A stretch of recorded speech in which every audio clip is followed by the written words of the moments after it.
Then Jesus tells a story about two sons, which we've known as the prodigal son. And the reason why it's called the prodigal son is because it was the religious people that put the tag on it.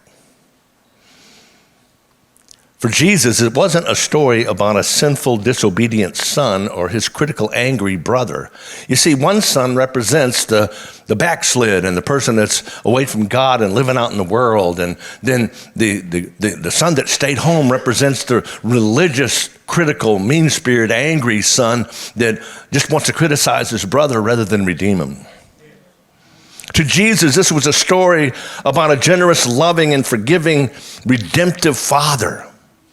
It wasn't about how bad the sons were. It was really about how loving the father was, and tried to reconcile both of them when the one son came home that was living out in the world and asked to just be a slave, and he wouldn't hear of it, and he brought him back into the house, put a robe on him of righteousness, put a ring on his finger, restored his economic ability as a family member. And the other son, he hears all this partying going on. He gets all upset. How come they're going to give him a party? He took all that money and blew it all on unrighteous living, and so he wouldn't even come in and join the party.